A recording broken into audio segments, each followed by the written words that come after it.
प्यारे मित्रों, आज हम लोग गद्य खंड का चिंतामणि भाग 1 जो रामचंद्र शुक्ल द्वारा रचित है उसको लेकर आए हैं, जिसमें 17 निबंध हैं। भाग चिंतामणि भाग 1 में जिसके संपादक हैं रामचंद्र शुक्ल। तो आइए हम लोग पढ़ते हैं। आचार्य रामचंद्र शुक्ल ने निबंध को व्यवस्थित एवं मर्यादित विचार प्रधान गद्य रचना माना है, जिसमें शैली की विशिष्टता और लेखक के निजी जीवन और अनुभव की विशेषता के कारण व्यक्तित्व की प्रतिष्ठा भी रहती है। आचार्य रामचंद्र शुक्ल ने लिखा है, यदि गद्य कवियों या लेखकों की कसौटी है तो निबंध गद्य की कसौटी है। भाषा की पूर्ण शक्ति का विकास निबंधों में ही सबसे अधिक संभव है। आचार्य शुक्ल के निबंधों को 2 श्रेणियों में बांटा जा सकता है। पहला है मनोविकार संबंधी निबंध और दूसरा है आलोचनात्मक निबंध। चिंतामणि भाग 1 के निवेदन में शुक्ल जी ने लिखा है कि इस पुस्तक में मेरी अंतर यात्रा में पड़ने वाले कुछ प्रदेश हैं। यात्रा के लिए निकलती रहती है बुद्धि, पर हृदय को भी साथ लेकर अपना रास्ता निकालती रही है। आचार्य शुक्ल का निबंध संग्रह चिंतामणि 4 भागों में प्रकाशित हुआ है, जिसमें पहला भाग चिंतामणि का जो है उसके संपादक हैं आचार्य रामचंद्र शुक्ल। चिंतामणि के चारों भाग के संपादक निम्नलिखित हैं, लेकिन हम लोग चारों भागों की बात नहीं करेंगे, हम लोग को केवल एक ही भाग पढ़ना है। तो चिंतामणि भाग 1 जो है जिसमें 17 निबंध है उसके संपादक हैं रामचंद्र शुक्ल, जो प्रकाशित हुई थी 1939 ईस्वी में। तो आइए अब जानते हैं कि चिंतामणि भाग 1 में कौन कौन से निबंध हैं। फिर बारी बारी से सभी निबंधों को हम लोग सारांश रूप में पढ़ेंगे ताकि कम समय में हम लोग ज़्यादा पढ़ पाएँ। तो चिंतामणि भाग 1 में संकलित निबंध है। पहला है भाव या विकार, दूसरा है उत्साह, तीसरा है श्रद्धा और भक्ति, चौथा है करुणा, पांचवा है लज्जा और ग्लानि, छठा है लोभ और प्रीति, सातवां है घृणा, आठवां ईर्ष्या, फिर भय, क्रोध, कविता क्या है, मानस की धर्म भूमि, तुलसी का भक्ति मार्ग, भारतेंदु हरिश्चंद्र, काव्य में लोक मंगल की साधना अवस्था, साधारणीकरण और व्यक्ति वैचित्र्यवाद, रसात्मक बोध के विविध रूप। तो ये 17 निबंध हम लोगों को पढ़ना है, जिसमें आज के वीडियो में आपको 1 से लेकर 10 तक यानी भाव या विकार से लेकर क्रोध तक का जो है आपको सारांश मिलेगा। फिर नेक्स्ट वीडियो में यहाँ आपको कविता क्या है से लेकर रसात्मक बोध के विविध रूप का आपको सारांश मिलेगा। तो आइए शुरू करते हैं। तो आचार्य रामचंद्र शुक्ल का पहला निबंध है भाव या मनोविकार। हिंदी निबंध को आकाश की ऊंचाई देने वाले प्रखर पंडित, चिंतक, भावक, आलोचक रामचंद्र शुक्ल थे। चिंतामणि में लिखित निबंधों का संबंध भाव या हृदय से है। शुक्ल ने मन में उदित भाव कैसे पैदा होते हैं, साथ ही साथ मन में मनोविकार के भाव में भाव या मनोविकार निबंध में अनेक उदाहरणों द्वारा प्रकट करने का प्रयास किया है। भाव को कहीं कहीं मनोवेग कहते हैं। शुक्ल ने भाव का जो विचार किया है उसमें उसके लोक निरीक्षण, काव्य ग्रंथों के आधार और मनोवैज्ञानिकों की आधुनिक मान्यता का मेल बनाकर लिखा है। भारतीय साहित्य चर्चाओं की स्थायी भाव, संचारी भाव, अनुभाव और विभाव जैसे कि वैसे नहीं लिखे मन में उठने वाले मनोविकार, कार्यस्थ चेष्टाएँ एवं सहायक मनोविकार और काव्य के स्थायी भाव आदि एक हैं। सुख और दुख की मूल अनुभूति ही विषय भेद के अनुसार प्रेम, ह्रास, उत्साह, आश्चर्य, क्रोध, भय, करुणा, घृणा इत्यादि मनोविकार का जटिल रूप धारण करती है। मनुष्य जन्म से द्वंद्व लेकर इस संसार में आता है।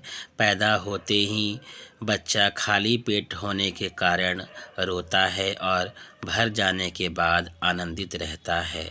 उन्होंने भाव के बारे में लिखा है कि नाना विषयों के बोध का विधान होने पर ही उनसे संबंध रखने वाली इच्छा की अनेक रूपता के अनुसार अनुभूति के भिन्न भिन्न योग संगठित होते हैं, जो भाव या मनोविकार कहलाते हैं। उन्होंने इस निबंध में अर्थात मनोविकार या भाव में क्रमशः सभी भावों का संक्षिप्त में व्याख्यात्मक वर्णन करके उदाहरण देकर लिखा है। जैसे क्रोध के बारे में लिखा है उन्होंने कि जैसे यदि शरीर में कहीं सुई चुभने की पीड़ा हो तो केवल सामान्य दुख होगा, पर यदि साथ ही ज्ञात हो जाए कि सुई चुभाने वाला कोई व्यक्ति है तो उस दुख की भावना कई मानसिक और शारीरिक वृत्तियों के साथ साथ संलिष्ट होकर उस मनोविकार की योजना करेंगी जिसे क्रोध कहते हैं। क्रोध मानसिक पीड़ा के कारण उत्पन्न होता है। जिस प्रकार हम देखते हैं कि बालकों का रोना या कष्ट देखकर भी एक विशेष प्रकार का दुख होने लगता है, जिसे दया या करुणा कहते हैं।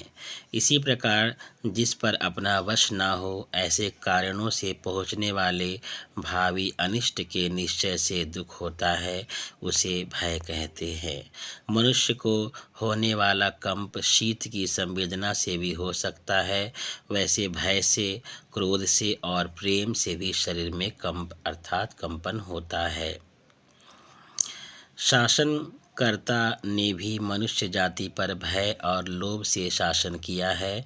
नरक का भय और स्वर्ग का लोभ दिखाते हुए धर्म शासक शासन करते हैं, वैसे दंड का भय और अनुग्रह का लोभ दिखाते हुए राज्य शासन राज्य करते आ रहे हैं। राज्य शासक इस देश में अनेक जाति हैं, एक जाति दूसरी जाति का मत नहीं मानती। मनुष्य ने ज्ञान, कर्म और उपासना की जो जीवन साधन पद्धतियाँ विकसित की हैं, उनमें सबसे परिपूर्ण पद्धति उन्हें उपासना या भक्ति मानी जाती है। वे भक्ति को धर्म की रसात्मक अनुभूति ही मानते हैं, इसलिए भाव क्षेत्र को अत्यंत पवित्र क्षेत्र कहा गया है। सूरसागर में सूरदास ने गोपियों के वाचिक अनुभवों का सबसे अधिक नियोजन किया है। जितनी उक्तियाँ वहाँ मिलती है, इतनी हिंदी क्या संस्कृत के भी किसी काव्य में या महाकाव्य में नहीं मिलती है। वैसे दुख या सुख मानव को प्राप्त होने के बाद उसकी स्थिति कैसी होती है, उसका उदाहरण विशुद्ध सुख की अनुभूति होने पर हम बहुत करेंगे। दांत निकाल कर हंसेंगे, कूदेंगे या सुख पहुंचाने वाली वस्तु से लगे रहेंगे। इस प्रकार दुख में हाथ पैर पटकेंगे, रोएंगे, चिल्लाएंगे या दुख पहुंचाने वाली वस्तु से हटेंगे। पर हम चाहे कितना भी उछल कूद कर हंसेंगे, कितना भी हाथ पैर पटक कर रोएं, इस हंसने या रोने को प्रयत्न नहीं कह सकते। ये सुख और दुख के अनिवार्य लक्षण मात्र हैं। मानव के मन में या हृदय में सच्ची प्रवृत्ति निवृत्ति को जागृत रखने वाली शक्ति कविता को माना है, जो धर्म क्षेत्र में शक्ति भावना को जगाती है। भक्ति धर्म की रसात्मक अनुभूति है, उसमें लोक मंगल दिखाई देता है। साथ साथ उन्होंने मानव के सुख और आनंद का मेल शेष प्रवृत्ति के सुख सौंदर्य के साथ हो जाएगा। सबकी रक्षा करना उसमें तृण, वृक्ष, लता, पशु, पक्षी, कीट पतंग का समावेश है। वह जगत का सच्चा प्रतिनिधि हो जाएगा। इसमें शुक्ल जी ने विश्व मंगल की कामना की है। मनोविकारों को उन्होंने आनंद वर्ग और दुख वर्ग में विभाजित किया है। कुछ मनोविकारों को उन्होंने युग्म के रूप में रखा है, जैसे श्रद्धा, भक्ति, लज्जा और ग्लानि। इसलिए वे उसे मनोविकार ही कहते हैं। विकारों मानसी भाव, मन को कुछ अनुकूल प्रतीत होता है और कुछ प्रतिकूल। अनुकूल वेदनीयता का नाम सुख और प्रतिकूल वेदनीयता का नाम दुख है। सुख और दुख के द्वंद्व से जीवन के विकास के साथ इन्हीं दोनों से अनेक भाव पैदा होते हैं। अंत में हम इतना ही कह सकते हैं कि शुक्ल का भाव या मनोविकार निबंध पूर्ण रूप से वैचारिक तत्व पर आधारित है। निबंधकार ने पूरे निबंध में हृदय से प्रकट होने वाले भावों का वर्णन किया है। अगला है उत्साह निबंध। शुक्ल अपने निबंधों में पाठकों की बुद्धि को उत्तेजित करके उनको चिंतन और मनन की ओर प्रेरित करने की शक्ति देते हैं। साहस पूर्ण आनंद की उमंग का नाम उत्साह है। कार्य करने वाले ही सच्चे उत्साही माने जाते हैं। शुक्ल जी ने उत्साह का वर्णन ऐसा किया है। दुख के वर्ग में जो स्थान भय का है, वही स्थान आनंद वर्ग में उत्साह का है। कष्ट या हानि के भेद के अनुसार उत्साह के भी भेद साहित्यिक मीमांसकों ने किए हैं। वे निम्न हैं: युद्धवीर, दानवीर, दयावीर आदि हैं। युद्धवीर पीड़ा क्या मृत्यु तक की परवाह नहीं करता, जिसमें साहस और प्रयत्न दोनों उत्कर्ष पर पहुँचे दिखाई देते हैं। आनंदपूर्ण प्रयत्न या उसकी उत्कंठा में ही उत्साह का दर्शन होता है। श्रुति और साहस दोनों का उत्साह के बीच संचरण होता है। इसी तरह दानवीर में अर्थ त्याग का साहस अर्थात उसके कारण होने वाले कष्ट या कठिनता को सहने की क्षमता उनमें होती है। जब अर्थ त्याग के साथ साथ जब तर्कपूर्ण तत्परता और आनंद के चिन्ह न दिखाई देंगे, तब तक उत्साह का स्वरूप दिखाई नहीं देगा। अर्थात जब तक त्याग और तत्परता नहीं होगी और आनंद नहीं होगा, तब तक उत्साह का स्वरूप दिखाई नहीं देगा। वैसे युद्ध के सिवा संसार में ऐसे विकट काम हैं कि जिनमें घोर शारीरिक कष्ट सहना पड़ता है और प्राण हानि तक की संभावना रहती है। अनुसंधान के लिए अगम्य पर्वतों की चढ़ाई, सहारा के रेगिस्तान का सफ़र, क्रूर बर्बर जातियों के बीच अज्ञात घोर जंगलों में काम करना भी पूरी वीरता और पराक्रम के कर्म हैं। इनमें जिस आनंदपूर्ण तत्परता के साथ उत्साह नजर आता है, मनुष्य शारीरिक कष्ट से कभी पीछे नहीं हटता, वैसे मानसिक क्लेश की संभावना से भी बहुत से कर्मों की ओर प्रवृत्त होने का साहस उसे नहीं होता। साहस या उत्साह भाव की दृष्टि से कहीं अधिक मूल्यवान है। हमारे देश में समाज सुधारने के लिए सच्ची अनुभूति से प्रेरित उच्च आदर्श और गंभीर पुरुष दिखाई देते हैं। उसी प्रकार तुच्छ विचारों से प्रेरित साहसी और दयावान भी बहुत मिलते हैं। उत्साह की गिनती सिर्फ अच्छे गुणों में होती है। जब तक आनंद का लगाव किसी क्रिया, व्यापार या उसकी भावना के साथ नहीं दिखाई पड़ता, तब तक उसे उत्साह नहीं कह सकते। अर्थात आनंद का लगाव किससे होना चाहिए? किसी कार्य से होना चाहिए, तभी उसे हम लोग उस भावना को जो आनंद क्रिया के माध्यम से मिलती है, उसे उत्साह कहेंगे। उनमें प्रयत्न और कर्म संकल्प उत्साह नामक आनंद के लिए नित्य लक्षण हैं। उत्साह एक यौगिक भाव है जिसमें साहस और आनंद का मिलन होता है। इसका साहस और आनंद का मिलन। सारांश यह है कि किसी व्यक्ति या वस्तु के साथ उत्साह का सीधा लगाव नहीं होता। समुद्र लांघने के लिए जिस उत्साह के साथ हनुमान उठे हैं, उसका कारण समुद्र नहीं, समुद्र लांघने का विकट कर्म है। कर्म भावना ही उत्साह उत्पन्न करती है, वस्तु या व्यक्ति की भावना नहीं। अर्थात जब तक व्यक्ति के मन में कर्म भावना नहीं आएगी, तब तक वो उत्साहित नहीं होगा। इसी कर्म को प्रवृत्त करने वाले आनंद के क्षण में शौर्य और साहस का स्फुरण होता है। कर्म भावना प्रधान उत्साह ही सच्चा उत्साह है। अर्थात कर्म की जो भावना है, भावना प्रधान कर्म ही जो है उत्साह, सच्चा उत्साह है। ठीक है। फल की अपेक्षा अपेक्षा रख के काम करना ही लोभ होता है। फल की अपेक्षा रख के काम करना क्या कहलाता है? लोभ। उत्साह वास्तव में कर्म और फल का मिला जुला रूप है। बुद्धि द्वारा किया हुआ काम का नाम ही उत्साह है। कर्म में आनंद का अनुभव करने वालों ही का नाम कर्मण्य है। मतलब जो कर्म में ही आनंद का अनुभव करते हैं वो कर्मण्य कहलाते हैं। साथ साथ मनोविकारों में भी उत्साह पाया जाता है। यदि हम किसी बात पर क्रोधित होकर बैठते हैं और इसी बीच में कोई दूसरा आकर हमसे कोई बात सीधी तरह भी पूछता है तो भी हम उस पर झुंझलाते हैं। इस झुंझलाहट का कोई विशिष्ट कारण नहीं होता है। यह केवल क्रोध की स्थिति के आघात को रोकने की क्रिया है, क्रोध की रक्षा का प्रयत्न है। इससे यह सिद्ध होता है कि हम क्रोध में ही रहना चाहते हैं। क्रोध को बनाए रखने के लिए हम उन बातों से भी क्रोध दिखाते हैं जिनसे दूसरी अवस्था में हम विपरीत भाव प्राप्त करते हैं। इसी प्रकार हमारा चित्त किसी विषय में उत्साहित रहता है तो हम अन्य विषयों में भी अपना उत्साह सिखा देते हैं। अंत में हम इतना ही कह सकते हैं कि शुक्ल का उत्साह निबंध पूर्ण रूप से वैचारिक तत्व पर आधारित है। किस पर है? वैचारिक तत्व पर। इस निबंध में शुक्ल ने चिंतनात्मक विचार प्रकट किए हैं। अगला निबंध है श्रद्धा और भक्ति।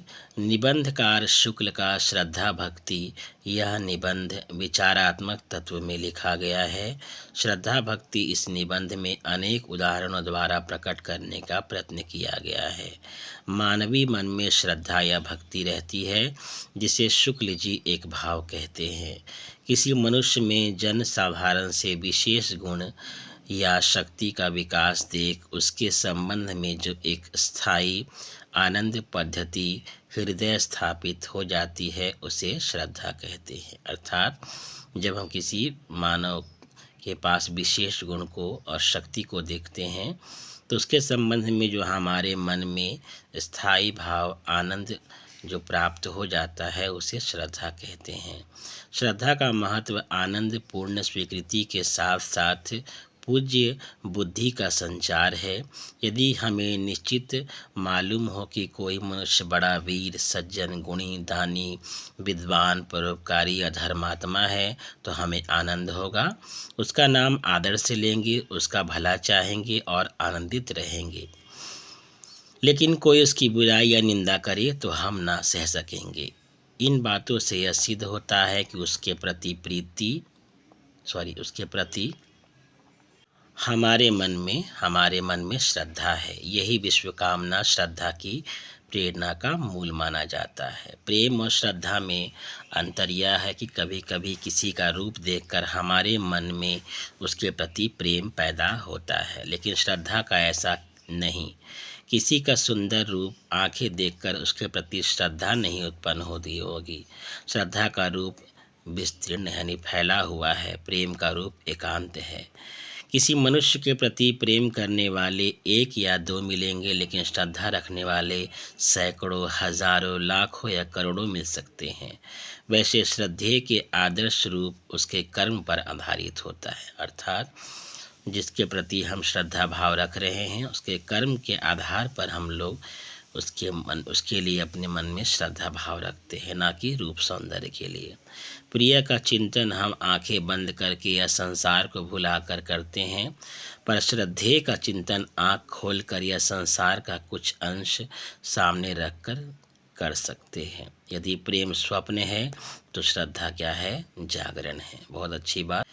श्रद्धा एक सामाजिक भाव है। श्रद्धा एक ऐसी आनंदपूर्ण कृतज्ञता है जिसे हम समाज में देख सकते हैं। सदाचार पर श्रद्धा और अत्याचार पर क्रोध प्रकट करते हैं। जिस समाज में सदाचार पर श्रद्धा और अत्याचार पर क्रोध प्रकट करने के लिए जितने अधिक लोग तत्पर रहेंगे वह समाज उतना ही जागृत समझा जाएगा। श्रद्धा मानव मन पर या हृदय पर मधुर प्रभाव डालती है। श्रद्धा से जीवन की कठिनता कम होती है। व्यापार युग में ज्ञान बिकता है, न्याय बिकता है, धर्म बिकता है, तब श्रद्धा ऐसे भाव क्यों न बिके। झूठे श्रद्धा पात्र सच्चे श्रद्धा पात्रों को क्यों न मात करे। जबकि आजकल झूठे मोती सच्चे मोतियों को मात करते हैं। श्रद्धा और प्रेम के योग का नाम भक्ति है। जब पूज्य भाव की वृद्धि के साथ साथ श्रद्धा भाजन के सामीप्य लाभ की प्रवृत्ति हो, उसकी सत्ता के कई रूपों के साक्षात्कार की वासना हो, तब हृदय में भक्ति निर्माण होती है। जब श्रद्धेय के दर्शन, श्रवण, कीर्तन, ध्यान आदि में आनंद मिले, तब भक्ति रस का संचार होता है। जब श्रद्धेय का उठना, बैठना, चलना आदि सभी बातें हमें अच्छी लगती हैं, तब हम भक्त बनते हैं। भक्त इसे कहते हैं कि जो अपने जीवन कर्म का थोड़ा सा बहुत अंश स्वार्थ से अलग करके किसी के आश्रय से किसी और ले जाते हैं, उसको आत्मनिवेदन कहते हैं। महात्माओं के ऊपर श्रद्धा मात्र करके हम जीवन शक्ति द्वारा फल को ही हासिल कर सकते हैं, पर भक्त बनकर हम शारीरिक बल को बनाकर जानकारी और चतुराइयों को बनाएंगे।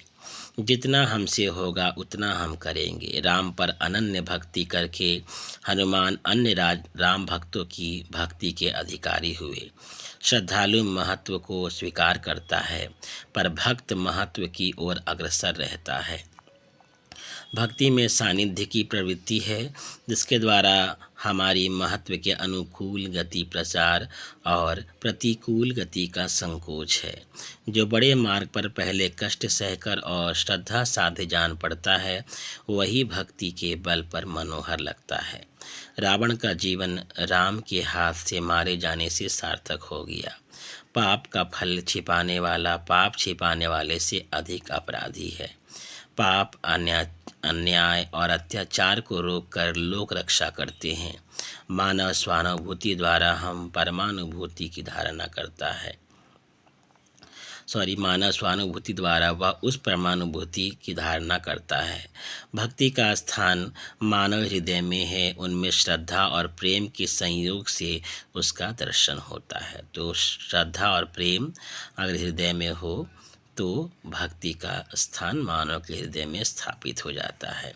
हृदय में जो सौंदर्य का भाव है, जो शील का भाव है, जो उदारता का भाव है, जो शक्ति का भाव है, उसे वह अत्यंत पूर्ण रूप में परमात्मा में देखते हैं। पूर्ण पुरुष की भावना से उसका हृदय गदगद हो जाता है और धर्म पथ आनंद से जगमगा उठता है। हमारे देश में भक्ति के अंतर्गत श्रवण, कीर्तन, स्मरण, सेवा, अर्चन, वंदन, दास्य, सख्य और आत्मनिवेदन ये 9 बातें ली गई हैं। कोरी श्रद्धा में याचकता का भाव नहीं है। जब प्रेम के साथ संयोग होता है, तब इस भाव की प्राप्ति होती है। अर्थात श्रद्धा के साथ प्रेम का संयोग होना अति आवश्यक है। श्रद्धावान श्रद्धेय पर प्रभाव नहीं डालता, पर भक्त दाक्षिण्य चाहता है। आज भी हम रुचि से इतिहास के रामलीला द्वारा लोग वर्ष में एक बार अपने पूज्य देव की आदर्श मानव लीला का माधुर्य देखते हैं। इस समय में दूर दूर के गांवों के लोग एक मैदान में इकट्ठे होकर जटा मुकुटधारी विजयी राम लक्ष्मण की मधुर मूर्ति देखते हैं और दूसरी ओर तीरों से घायल रावण का विशाल शरीर जलता देखते हैं। धर्म के सौंदर्य पर लुब्ध और अधर्म पर क्रोध दिखाते हैं। रामलीला की तरह हम कृष्ण लीला भी देखते हैं। कृष्ण के जीवन की प्रफुल्लता के साथ धर्म रक्षा के अलौकिक बल का विकास देखते हैं। वह देखकर हमारे जीवन की धारणा बढ़ती है। हिंदुस्तान के लोग आज भी भक्ति के बल से अपना स्वतंत्र अस्तित्व रखती है। आज भी हम मंगल समय उनके गीत से महता बड़ी रुचि से सुनते हैं। उसके गुण दोष, दाव पेच का वर्णन, दुष्टों के दमन, जीवन में कष्ट, घर की, वन की, संपदा की, विषाद विषय की जहाँ चर्चा होती है, उसमें बीमाताओं की कुटिलता, बड़ों का आदर आदि से महात्माओं का स्मरण शुभ समय पर किया जाता है। आज भी जनता के संपूर्ण जीवन को स्पर्श करने वाला आदर्श छात्र धर्म है। इसकी व्यापकता के कारण हमारे मुख्य अवतार राम और कृष्ण क्षत्रिय थे। छात्र धर्म एकांतिक नहीं है, उसका नज़दीक से संबंध लोक रक्षा से है।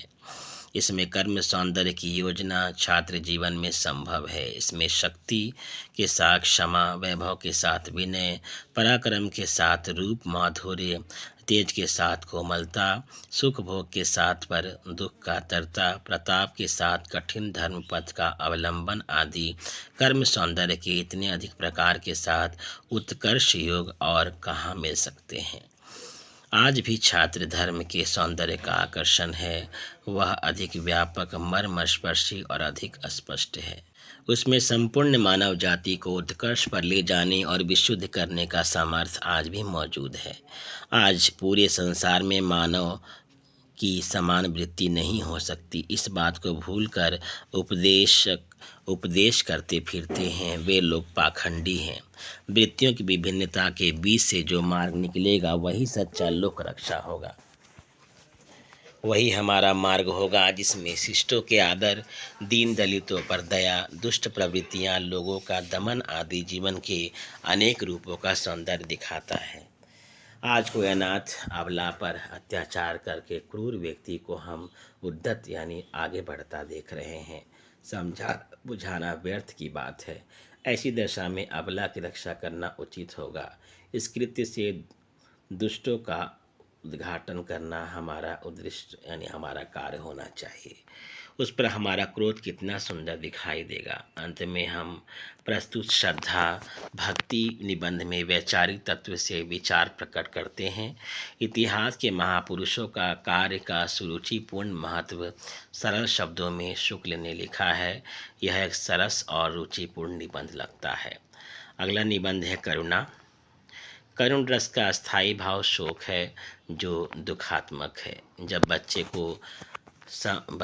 को संबंध ज्ञान कुछ कुछ होने लगता है तभी दुख के उस भेद की नींव पड़ जाती है जिसे करुणा कहते हैं। देखा जाता है कि दुख की श्रेणी में प्रवृत्ति के विचार से करुणा का उल्टा क्रोध होता है। क्रोध जिसके प्रति उत्पन्न होता है और उसकी हानि की चेष्टा की जाती है, और करुणा जिसके प्रति उत्पन्न होती है उसकी भलाई का उद्योग किया जाता है।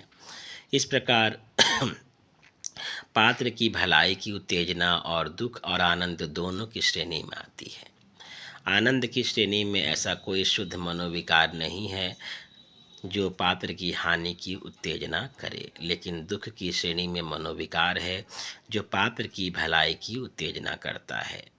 लोभ से जिसे आनंद की श्रेणी में रखा है, व्यक्तियों या वस्तुओं को हानि पहुंच जाए पर जिस व्यक्ति या वस्तु का लाभ होगा उसकी हानि वह नहीं करेगा। लोभी महमूद ने सोमनाथ को तोड़ा पर भीतर से जो जवाहरात निकले उनको खूब संभाल कर रखा। नूरजहाँ के रूप के लोभी जहांगीर ने शेर अफगन को मरवाया और नूरजहाँ को बड़े चैन से रखा। मनुष्य जो ही समाज में प्रवेश करता है उसके सुख और दुख का बहुत सा अंश दूसरों की क्रिया या अवस्था पर निर्भर है। दूसरों के दुख से दुखी और दूसरों के सुख से सुखी होने लगता है। हम अज्ञात कुलशील मनुष्य के सुख को देखकर भी दुखी होते हैं। इसका सारांश यह है कि करुणा की प्राप्ति के लिए मनुष्य में दुख के अतिरिक्त और किसी विशेषता की अपेक्षा नहीं। हम आनंदित ऐसे आदमी के सुख को देखकर होते हैं जो हमारा सुहृदय या संबंधी हो अथवा अत्यंत सज्जन, शीलवान या चरित्रवान होने के कारण समाज का मित्र या हितकारी हो। हमें जिसका रूप भला मालूम होता है उसके उतने ही दुख पर हमें अवश्य करुणा होती है। किसी भोली भाली सुंदर रमणी को, किसी सचरित्र परोपकारी महात्मा को, किसी अपने भाई बंधु को दुख में देख हमें ज़्यादा व्याकुलता होती है। करुणा की तीव्रता का सापेक्ष जीवन निर्वाह की सुगमता और कार्य विभाग की पूर्णता के उद्देश्य से समझना चाहिए। जन्मतः मनुष्य की प्रकृति में शील और सात्विकता आदि मनोविकार हैं। उसके सज्जनता और दुर्जनता के संबंध संसर्ग से ही व्यक्त होते हैं। संसार के सभी प्राणी के जीवन का उद्देश्य दुख की निवृत्ति और सुख की प्राप्ति है। यदि किसी के झूठ बोलने से कोई निरपराध और निसहाय व्यक्ति अनुचित दंड से बच जाए तो ऐसा झूठ बोलना बुरा नहीं, क्योंकि नियम शील या सद्वृत्ति का साधक है। समकक्ष नहीं हो सकता। मनोवेग वर्जित सदाचार दंभ या झूठी कवायद है। मनुष्य के अंतःकरण में सात्विकता की ज्योति जगाने वाली यही करुणा है। इसे बौद्ध धर्म और जैन धर्म में बड़ी प्रधानता दी गई है। किसे? करुणा को। वैसे हिंदू धर्म में गोस्वामी तुलसीदास ने भी सिद्ध किया है, प्रेम के वियोग से जो दुख होता है उसमें हमारी दया या करुणा का अंश मिला रहता है। करुणा का विषय दूसरे का दुख है। साधारण जनों का तो हमें दुख असहाय होता है, पर प्रियजनों के सुख का अनिश्चित बात पर सुखी या दुखी होना ज्ञानवादियों के अज्ञान है। इस प्रकार के दुख या करुणा को किसी प्रांतिक भाषा में मोह भी कह सकते हैं। यह प्रिय के वियोग जनित दुख में करुणा का अंश रहता है। राम जानकी के वन चले जाने पर कौशल्या उनके सुख के अनिश्चय पर दुखी होती है। प्रेमी को विश्वास नहीं होता कि उसके प्रिय के सुख का ध्यान वह रखता है, उतना संसार में और कोई रख सकता है। श्री कृष्ण गोकुल से मथुरा चले गए, जहाँ सब प्रकार का सुख वैभव था, पर यशोदा मरती रही। पर यशोदा सोच में मरती रही। मनुष्य अपने लिए संसार अपने आप बनाता है। किसी प्रिय या सुहृदय के चीर वियोग या मनुष्य मृत्यु के शोक के साथ करुणा या दया का भाव मिलकर चित्त को बहुत व्याकुल करता है। सामाजिक जीवन की स्थिति और पुष्टि के लिए करुणा का प्रचार आवश्यक है। संसार में एक दूसरे की सहायता का परिणाम में रक्षा करना होता है। आज भी समाज शास्त्र के वक्ता कहते हैं, हमारी दया समर्थ लोगों पर जितनी होगी उतनी दीन, अशक्त और अपाहिज लोगों पर नहीं, जिनसे समाज को लाभ नहीं। दुखी व्यक्ति के प्रति हमारी करुणा होती है। अनाथ अबला को मार खाते हम देख नहीं सकते। इससे यह स्पष्ट होता है कि मनुष्य का छोटा सा अंतःकरण एक विश्वात्मा है। जीवन निर्वाह की कठिनता से उत्पन्न स्वार्थ की प्रेरणा के कारण दूसरे के दुख की ओर ध्यान देते, उस पर दया करने और उसके दुख की निवृत्ति का सुख प्राप्त करने की फुर्सत नहीं। मनुष्य हृदय को दबाकर केवल क्रूर और आवश्यकता और कृत्रिम नियमों के अनुसार ही चलने पर विवश और कठपुतली सा जड़ होता जाता है, उसकी भावुकता का नाश होता जाता है।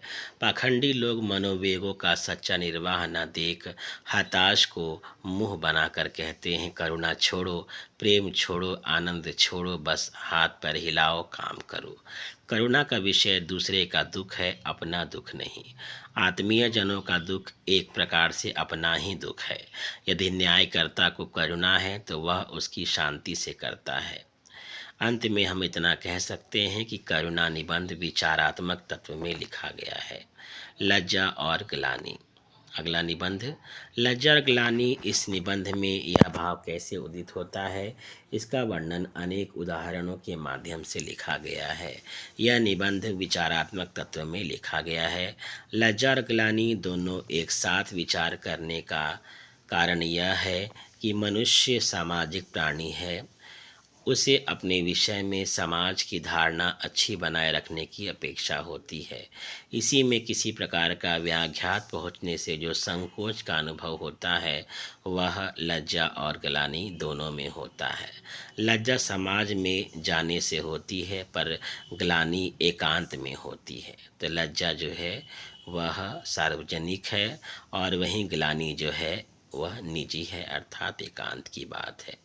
दूसरों के चित्त में अपने विषय में बुरी यह तुच्छ धारणा होने के निश्चय या आशंका मात्र से वृत्तियों का जो संकोच होता है, उसकी स्वच्छंदता के विघात का जो अनुभव होता है, उसे लज्जा कहते हैं।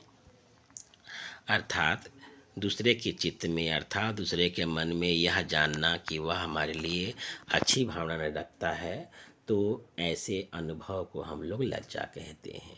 लज्जा होने के कारण मनुष्य समाज में सिर ऊंचा नहीं कर सकते, मुंह नहीं दिखा सकते, इतनी बुरी हालत होती है। जब हम समाज में बुरे ना समझे जाएं, यह भावना जिसमें जितनी अधिक होगी वह उतना ही लज्जाशील होगा। किसी की किसी की किसी भी बात की परवाह नहीं करने वाले निर्लज होते हैं। वन से लौटने पर रामचंद्र कैकई से मिले तब उसकी दशा क्या हुई होगी। विशुद्ध लज्जा अपनी बुराई, मूर्खता, तुच्छता इत्यादि का एकांत अनुभव करने से मृत्यु में जो शैथिल्यता आती है उसे ग्लानि कहते हैं। हम अपना मुंह न दिखाकर लज्जा से बच सकते हैं, पर ग्लानि से नहीं। ग्लानि अंतःकरण की शुद्धि का एक विधान है। इससे उसके उद्गार में अपने दोष, अपराध, तुच्छता, बुराई इत्यादि का लोग दुख से या सुख से कथन भी करते हैं। उसमें दुराव या छिपाव की प्रवृत्ति नहीं रहती। किसमें? ग्लानि में। संसार में मनुष्य समाज प्रिय है, इससे वह अपने कार्य द्वारा गुण दोष का भागीदार होता है। जिस कार्य से उसका संबंध है वह देखा जाता है, उसके सगुण और दुर्गुण की जांच करते हैं। किसी बुरे काम में नाम लिया तो हमें लज्जा होती है। जब जानबूझकर हमारे बारे में कुचक्र रचा कर फैलाते हैं तब हमें ग्लानि होती है। अपमान से भी ग्लानि होती है। लज्जा का हल्का रूप संकोच है। बेवकूफ़ी करने में लोग संकोच नहीं करते, क्योंकि बेवकूफ़ी का लोभ लोग बुरा नहीं मानते। जिसमें शील संकोच नहीं वह पूरा मनुष्य नहीं। आप आज के नौजवान गुरु को प्रणाम करने में लज्जा महसूस करते हैं। ऐसी लज्जा से बड़ों का सम्मान करने की प्रवृत्ति कम होती जा रही है। लोग प्यार से बच्चे को भद्दे, बेढंग या बुरे आदमी का ध्यान कराकर उसमें अच्छे गुण पैदा करने की भावना हमेशा मन में रखते हैं। इस प्रकार उन्हें संकोच करने, लज्जित होने से आदि का अभ्यास कराया जाता है। स्त्रियों में अपना बेढंगपन, धृष्टता, दूसरे के नज़र में यानी दूसरों की नज़र में आने, पुरुषों के नाम मिले, इस बात का हमेशा ध्यान रखते हैं। यह बात स्त्रियों में स्वाभाविक होती है, इसी से लज्जा अधिक देखी जाती है। वे सदा पुरुषों के छत्र छाया में रहते हैं, विशेषकर बड़े घरों की, जिनकी काम धंधे के रूप में भी लोगों के सामने हाथ पर हिलाने की धड़क नहीं खुलती। लोग लज्जा का स्त्रियों का भूषण सदियों से मानते हैं। उनकी लज्जा पुरुषों के आनंद और विलास की एक सामग्री हुई। रस को विद्वान लोग मुग्ध और मध्या की लज्जा का वर्णन कान में डालकर रसिकों को आनंद से उन्मत्त करने लगे। इससे पुरुष अपना सुख उपभोग भोगते हैं।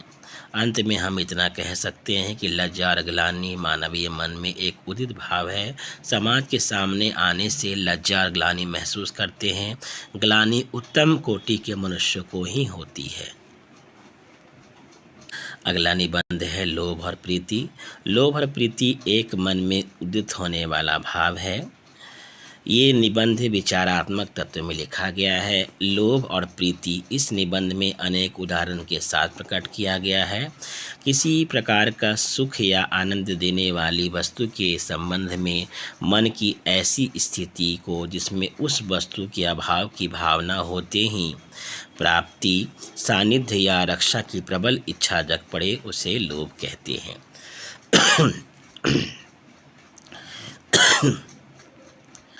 विशिष्ट वस्तु या व्यक्ति के प्रति होने पर लोभ वह सात्विक रूप प्राप्त करता है जिसे प्रीति या प्रेम कहते हैं।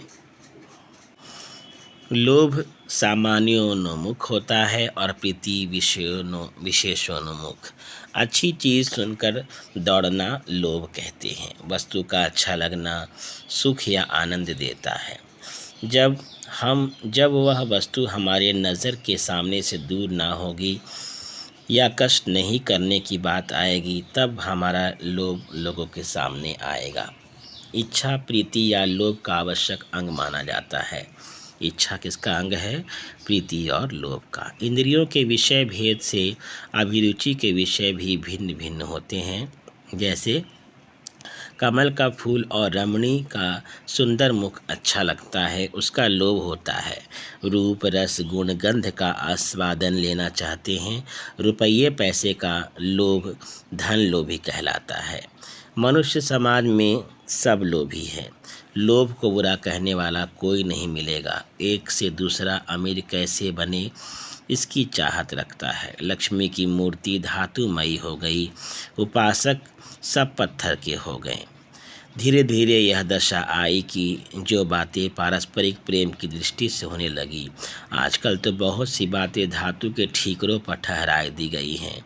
पैसे से राज सम्मान की प्राप्ति, विद्या की प्राप्ति और न्याय की प्राप्ति होती है। आज भी बड़े आज भी बड़े धनिक राजकारण विद्या और न्याय पैसों पर खरीदते हैं। इसके कारण राजधर्म, आचार्य धर्म, वीर धर्म सब पर सोने का पानी फिर गया। सब धर्म टक्का धर्म बन गए। ब्राह्मण धर्म, क्षात्र धर्म, क्षत्रिय धर्म का लोप हो गया। केवल वाणी धर्म रहा है। संसार में क्षात्र धर्म फिर एक बार आएगा। चोरी का बदला डकैती से लिया जाएगा। लोभ देव महर्षि ज्ञानी सामान्य जन को भी नहीं छूटा। विश्वामित्र वशिष्ठ की एक गाय के लिए अपना सारा राजपाट देने को तैयार हो गए थे। अन्न का त्याग अनन्य और लोभ की पहचान है। जो लोग दूसरे को कोई बाधा या कष्ट पहुंचता या सुख शांति में बाधक होता है, वह निंद्य समझा जाता है, नीच समझा जाता है। किसी को पर्वत, वन, पक्षी आदि प्रिय लगता है। जो भारत के किसानों के झोपड़े में नहीं देखता, वह कैसा प्रेम हो सकता है। जिनके सुख दुख तुम कभी साथी नहीं हुए, उन्हें तुम सुखी देखना चाहते हो, पर उनसे कोसों दूर बैठकर विलायती बोली में अर्थशास्त्र की दुहाई देकर पुकारते हो। हित चिंतन ज्ञान से भिन्न है। जिनमें देश प्रेम नहीं है, उनमें सानिध्य से या परिचय से प्रेम होता है। जिन्हें हम आँख से देखते हैं, जिस स्थान पर बहुत दिन रहे, वह छोड़ते समय दुख होता है। परिचय प्रेम का प्रवर्तक है। देश प्रेम हृदय में बसाना है तो पूरे देश की स्थिति की जानकारी हमें मालूम होनी चाहिए। गांव जाकर आमराई देखो, उनका जीवन देखो, उनके साथ रहो, बातें करो। समझने या परिचय होने से प्रेम सूझ बढ़ता है। सूझने इतिहास के राम, कृष्ण, भीम, अर्जुन, विक्रम, कालिदास आदि का स्मरण करो, जिससे ये सब तुम्हारे प्यारे हो जाएं। इनके नाते भी और भूमि भी तुम्हें प्रिय लगेगी। आज के युवकों को परिचय से लज्जा होती है। लेखक अपने दोस्त के साथ स्तूप देखने गए। उनके मुंह से गया कि नीचे के मुंह से निकल गया कि नीचे के जंगल में पेड़ पर महुए चारों तरफ हैं। तभी वे महुए की कैसी मीठी महक आ रही है। तभी उन्होंने कहने से रोका, क्योंकि बापूपन में बट्टा लगता है। प्रेमासक्त होते ही प्रेमी प्रिय को उसके प्रेम की सूचना मिल जाए, उसे इस बात की चिंता रहती है।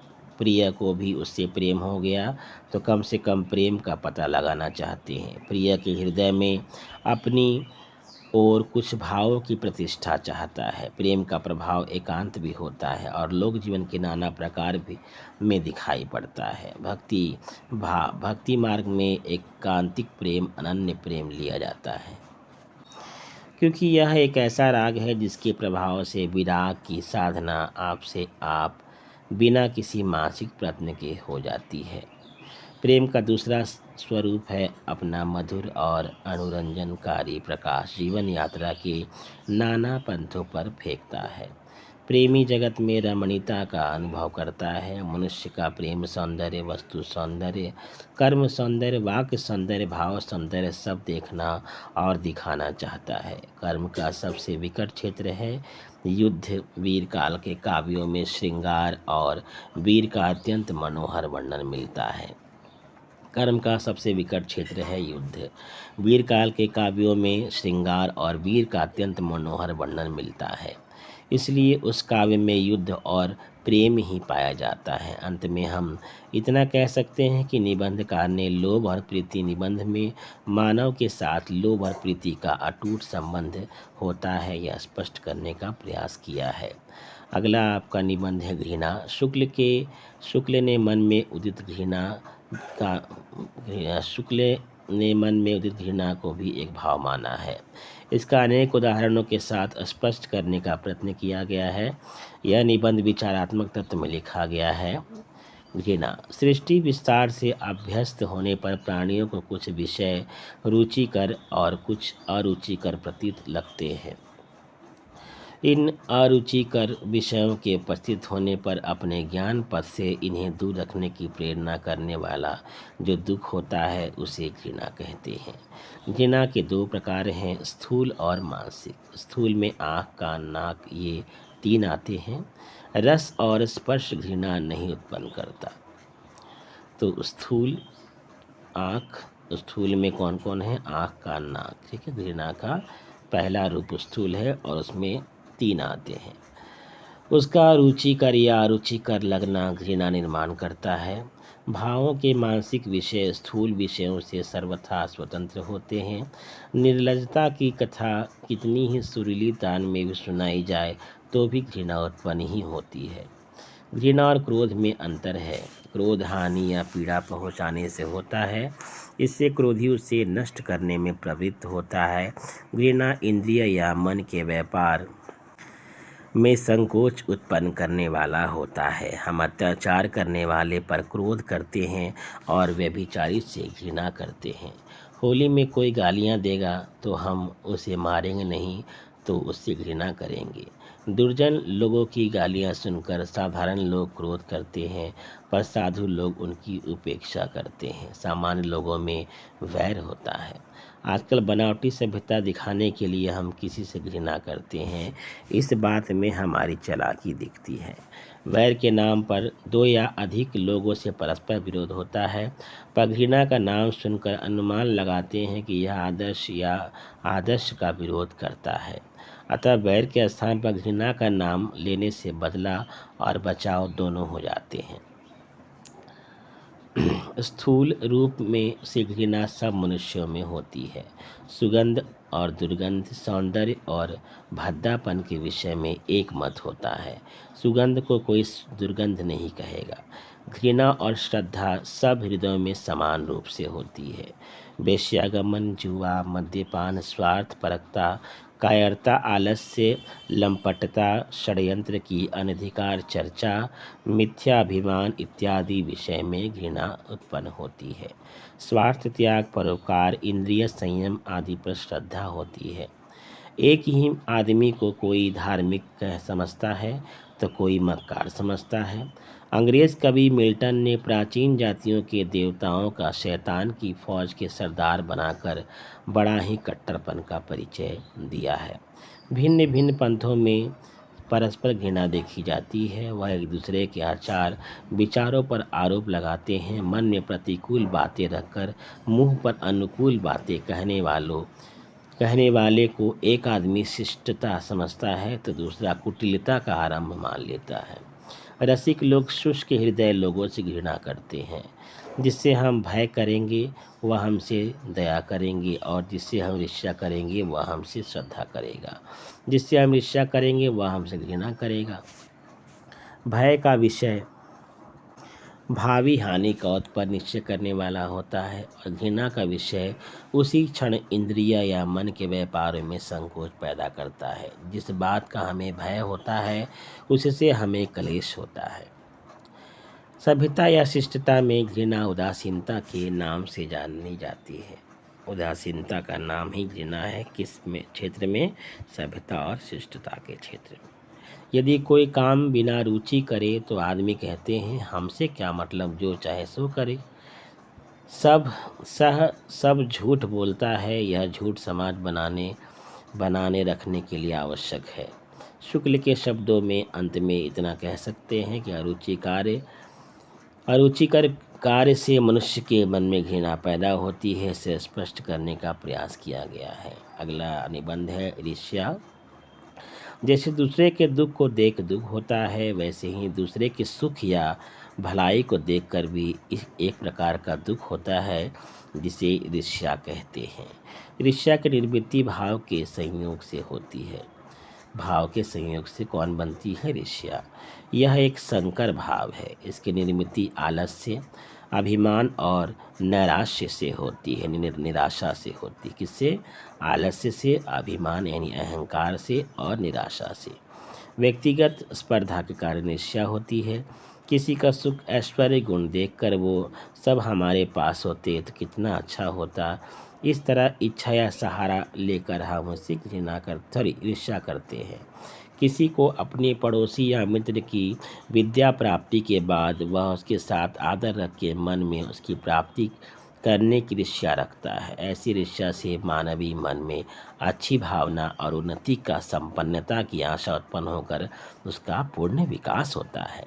जिसने अपने पुरुषार्थ से वस्तु प्राप्त की हो वह वस्तु उसका बड़ा सहारा होती है। तभी वह सोचता है कि जब उस मनुष्य ने उस वस्तु को प्राप्त कर लिया तब मैं भी नहीं कर सकता क्या, मैं भी कर सकता हूँ। स्पर्धा और ईर्ष्या में दुख होता है। स्पर्धा अर्थात कंपटीशन संसार में गुणी, प्रतिष्ठित और सुखी लोगों की संख्या में कुछ बढ़ोतरी करती है तो ईर्ष्या से कम करने का प्रयास करती है। ईर्ष्या एक अनावश्यक विकार है, अपनी अयोग्यता और आलस्य के कारण खुद का विकास नहीं कर सकता। वैर वास्तविक हानि के प्रतिकार के कारण होती है, पर द्वेष अपनी हानि या लाभ की आशा से नहीं किया जाता। ईर्ष्या व्यक्ति विशेष से होता है। जिस किसी को ऐश्वर्य गुण या मान से संपन्न देकर उसी से ईर्ष्या होती है। ईर्ष्या का विकास सबसे अधिक अपने संबंधियों, बाल सखाओं, सहपाठियों और पड़ोसियों के बीच होता है। भविष्य के अनिश्चय में बाधा डाले यह कभी नहीं होता। भविष्य की अनिश्चयतात्मकता अटल और अजेय है, अपनी लाख विद्या बुद्धि से उससे हटा नहीं सकते। समाज पर प्रभाव डालने के लिए ऐश्वर्य गुण या मान की चर्चा करके संतोष पाते हैं। ईर्ष्या सामाजिक जीवन की कृत्रिमता से उत्पन्न एक विष है। यह विष बढ़ जाने से हानि होकर हम दुखी होते हैं। सम दुखी एक जगह आकर अपना दुखड़ा रोए तो एक दूसरे को अच्छा लगता है। मनुष्य समाज में खुद की दूसरों के साथ लेखा जोखा करके देखता है, तभी उसे जो अमीर है उसे अमीर होने का आनंद होता है, जो गरीब है उसे अपनी गरीबी का एहसास होता है। शक्तिशाली या प्रतिभावान प्रथम में इस हालत से और कुछ बन सकता हूँ इसके लिए प्रयत्न करता है। यह गुण इंद्रियानुभव और भावनाओं के सहारे व्यक्त करता है। अतः ईर्ष्या का अनन्य अधिकार मनुष्य जाति पर है। उच्च जाति का आदमी किसी नीची जाति के आदमी के वस्त्र अपने जैसे देखकर खुद पर कुड़ता है, तभी उसमें अहंकार होता है। आज भी ऊंची जाति को बड़ापन देते हैं, पर उसे किसी को छोटा कहने का अधिकार नहीं है।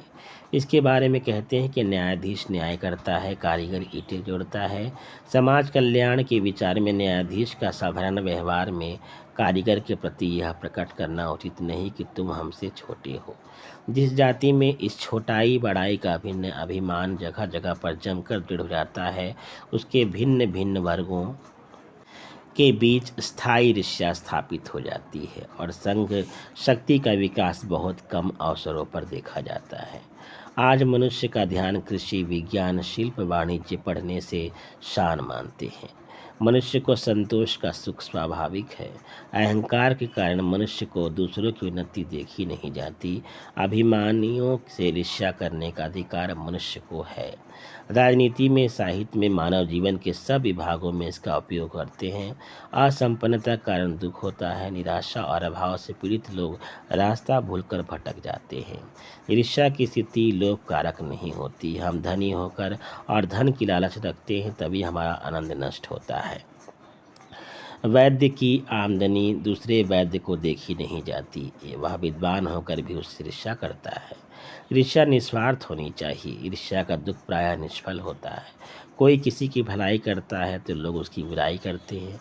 ईर्ष्या में प्रयत्नोत्पादनी शक्ति बहुत कम होती है, उसमें वेग नहीं होता, सिर्फ आलस्य या निराशा के कारण दुख या क्रोध उदित होता है। जो वस्तु उज्ज्वल नहीं है उसे मैली वस्तु के पास रखकर संतोष पाते हैं। ईर्ष्या अप्रेरणीय मनोविकार है। अतः ईर्ष्या एक ऐसी बुराई है जिसमें फायदा कम और नुकसान ज़्यादा होता है। ईर्ष्या अत्यंत लज्जावती वृत्ति है। वह धारण करने वाले के सामने मुंह खोलकर नहीं आती। उसका परिचय ना पाकर क्रोध में आंखें लाल करता है, भय से आकुल होता है, करुणा में आंसू बहाता है। ईर्ष्या इतनी कुत्सित वृत्ति है। समाज, मित्र मंडली, परिवार, एकांत कोठरी में कहीं भी स्वीकार नहीं की जाती। लोग भय, घृणा, लोभ स्वीकार कर लेते हैं, पर ईर्ष्या का नाम कभी मुंह पर नहीं लाते। इसलिए सभी ने ईर्ष्या से दूर हटकर रहना चाहिए या ईर्ष्या करके खुद की प्रगति करनी चाहिए। अंत में ईर्ष्या के बारे में इतना कहेंगे कि ईर्ष्या निराशा और आलस्य के कारण निर्माण होती है। अगला निबंध है भय। किसी आती हुई आपदा की भावना या दुख के कारण के साक्षात्कार से जो एक प्रकार का आवेगपूर्ण अथवा स्तंभकारक मनोविकार होता है, उसी को भय कहते हैं। भय के लिए कारण का निर्दिष्ट होना जरूरी नहीं, इतना भर मालूम होना चाहिए कि भय से दुख या हानि पहुँचेगी। भय साध्य और असाध्य रूप में हमारे सामने आता है। दो व्यक्ति नदी के किनारे बातें कर रहे हैं। इतने में शेर की आवाज़ आई तो दोनों उठकर भागने, छिपने या पेड़ पर चढ़ने का प्रयास करेंगे। सहसा आदमी जल्दी डरता नहीं और डरता भी है तो संभल कर अपना बचाव करने में लगता है। भय स्वभावगत होता है, तब कायरता या भीरुता कहलाता है और दोष माना जाता है। भय विशेषतः पुरुषों में होता है। स्त्रियों की भीरुता मनोरंजन रही है। पुरुष डरता है तो उसकी निंदा होती है। भीरुता की तह में सहन करने की अक्षमता और अपनी शक्ति का अविश्वास छिपा रहता है।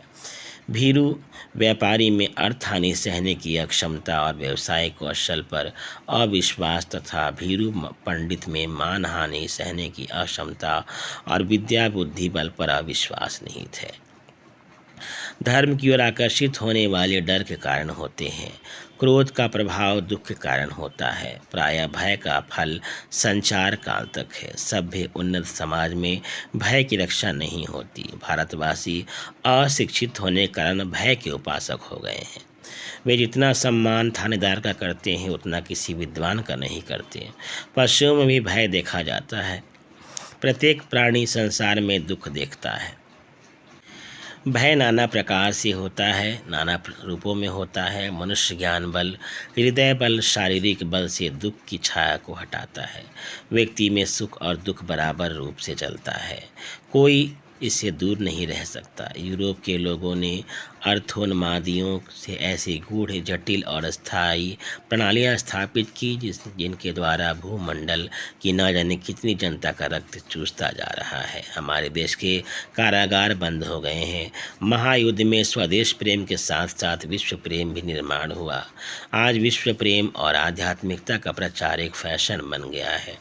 इसका असर हमारे भारत देश पर भी हुआ है। विश्व प्रेम और आध्यात्म हवा का झोंका समझा जाना चाहिए, क्योंकि उस चर्चा का असर का स्थायी मूल्य नहीं है। आज संसार में एक को दूसरे से भय नहीं लगता जैसे पहले था। एक जाति को दूसरी जाति का, एक देश को दूसरे देश से भय का कारण स्थापित हो गए हैं। सबल देशों के बीच अर्थ संघर्ष, सबल निर्बल में अर्थ शोषण शुरू है। उनमें क्षण का विराम नहीं है। आज आर्थोन्मादित शासन के भीतर छात्र धर्म के उच्च और पवित्र आदर्श को लेकर छात्र संघ की स्थापना होनी चाहिए। सुखी होने का प्रत्येक प्राणी को अधिकार है, उसी प्रकार मुक्तांक होने का अधिकार मिलना चाहिए। आज इस संसार में कोई शक्ति, पुरुषार्थ, साधु, लोभी, दुर्जन किसी को भय न दिखाए। उनके प्रयत्नों को विफल करने की या रोकने की आवश्यकता होनी चाहिए। अंत में भय के बारे में इतना कह सकते हैं कि भय निबंध द्वारा निबंधकार शुक्ल हमें यह कहना चाहते हैं कि भय के कारण एक देश दूसरे देश पर, एक जाति दूसरे जाति पर आक्रमण करती है। वे सब नष्ट होकर सब मानव निर्भय होना चाहिए और सबके दिल में विश्व बंधुत्व या विश्व प्रेम निर्माण होना चाहिए। अगला निबंध है क्रोध। क्रोध दुख के चेतन कारण के साक्षात्कार या अनुमान से उत्पन्न होता है। छोटे बच्चे पर हाथ उठाया तो उसके कारण पीड़ा या दुख होता है। वह जानता है दुख के कारण की स्पष्ट धारणा के बिना क्रोध का उदय नहीं होता। संसार में मनुष्य दूसरों द्वारा दिए गए बहुत से कष्ट के कारण क्रोधित होता है। मनुष्य को बार बार दुख या कष्ट पहुंचाने के बाद प्रथम वह प्रतिकार करता है। उस प्रतिकार में रक्षा की भावना से क्रोध होता है। क्रोध दुख के चेतन के साक्षात्कार से उत्पन्न होता है। जिसने दुख पहुँचाया है उसका नाश हो या उसे दुख पहुँचे, यह क्रोधी का लक्ष्य रहता है। जब मन में क्रोध उग्र रूप से आता है तब उस समय मन में दया, भय आदि भाव का संचार पहले होता है। क्रोध की उग्र चेष्टाओं से हानि या पीड़ा से भय का संचार होता है। क्रोध की उच्च चेष्टाओं से हानि होती है और पीड़ा से भय का संचार होता है। जब हम जिस पर क्रोध प्रकट करते हैं वह यदि डर जाता है और नम्र होकर पश्चाताप करता है, तभी हमारे सामने दया का अवसर आता है। लोग अपमान द्वारा, हानि द्वारा अभिमानी को नम्र करना चाहते हैं। कभी कभी लोग कुटुंबियों या स्नेहियों से झगड़कर क्रोध में अपना ही सर पटकते हैं। क्रोध के वेग के कारण मनुष्य विचार नहीं करता। क्रोध ही अत्याचारी के दमन को उत्तेजित करता है। क्रोध सब मनोविकारों से फुर्तीला है। आदमी काम क्रोध का करता है पर नाम दया का होता है। मन की शांति भंग करने वाला मनोविकार क्रोध है। करुणा के आज्ञाकारी सेवक के रूप में क्रोध हमारे सामने आता है। कभी भी स्वामी से सेवक कठोर होता है। राम का कालाग्नि सदृश क्रोध ऐसा ही है। वह सात्विक तेज है, तामसांध तेज नहीं है। दंड कोप का ही रूप है। वैर क्रोध का आचार या मुरब्बा माना जाता है। वैर यानी दुश्मनी। जिसने हमें दुख पहुंचाया है उसी के साथ हमारा बैर रहता है। मन में बैर बसने के कारण क्रोध उग्र रूप धारण कर लेता है और उसका अंत करुणामय होता है। पशु और बच्चे किसी से ज़्यादा देर तक बैर नहीं रखते, वैर भूल जाते हैं। चिड़चिड़ाहट क्रोध का हल्का रूप है। वह रूप शब्दों तक सीमित रहता है। चिड़चिड़ाहट रोगियों और बूढ़ों में ज़्यादा होती है। पूर्ण क्रोध की अवस्था में मनुष्य दुख पहुंचाने वालों की ओर उन्मुख रहता है, उसी को भयभीत या पीड़ित करता है। जब मनुष्य गरज कर कहता है मैं तुम्हें धूल में मिला दूंगा, तुम्हारा घर खोद कर फेंक दूंगा, उसी समय क्रोध का पूर्ण रूप नजर आता है। क्रोध किसी भी दुख पहुंचाने वाले भाव से होता है। क्रोध निबंध को पढ़ने के बाद हम इस निष्कर्ष पर आते हैं कि क्रोध के समय अगर मनुष्य विवेक से काम नहीं लेगा तो उसका क्या हो जाएगा? विनाश। ये सभी निबंध शुक्ल के विकसित चिंतन एवं प्रौढ़ अनुभव को प्रस्तुत करते हैं। इन निबंधों के अंतर्गत जीवन की व्याख्या लुक धर्म को आधार बनाकर की गई है। यद्यपि ये निबंध मनोविज्ञान के मान्य सिद्धांत एवं उनकी मान्यताओं के आधार पर नहीं लिखे गए हैं तथा इसमें तद विषयक अध्ययन, अनुभूति और प्रेरणा अत्यंत प्रौढ़ और प्रांजल रूप में विद्यमान है। इस सिद्धांत के आधार पर भाव निरूपण में मनोवैज्ञानिक सामग्री का प्रयोग किया गया है। ये सभी निबंध व्यवहारिक जीवन की पृष्ठभूमि पर आधारित हैं। इन निबंधों में आधुनिक मनोविज्ञान अपनी निजी अनुभूति एवं निजी मौलिक चिंतन को आधार बनाकर मनोभावों की व्याख्या की गई है। यहाँ लोक जीवन को आधार बनाकर दैनिक व्यवहार की विशद विवेचन की गई है। यहाँ मनोविकारों के साथ साथ सामाजिक स्वरूप की भी विशद व्याख्या हुई है। इन निबंधों में लेखक ने अपने युग की सामाजिक, राजनीतिक, आर्थिक, साहित्यिक और शैक्षणिक समस्याओं पर तीव्र व्यंग करके उनके समाधान हेतु मौलिक सुझाव भी दिए हैं। निसंदेह ये निबंध साहित्य और जीवन की तत्कालिक समस्याओं को सुलझाने में अत्यंत सफल हुए और नए आदर्श की प्रतिष्ठा हेतु एक ठोस धरातल प्रस्तुत किया है। साहित्य के मूल भावों की अपनी निजी अनुभूति एवं लोक व्यवहार के आधार पर बड़ी सूक्ष्मता एवं विशदता के साथ समझाया गया है।